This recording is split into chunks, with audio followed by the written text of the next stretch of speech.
Hi, my name's Tucker Bunch. We're in my kitchen and we're cooking lamb today with Superior Farms.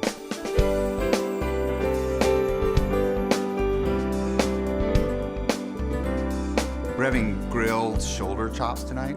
This is a great, inexpensive cut. They are just as good to eat as a rack or a loin chop, but man, they only cost about half the price.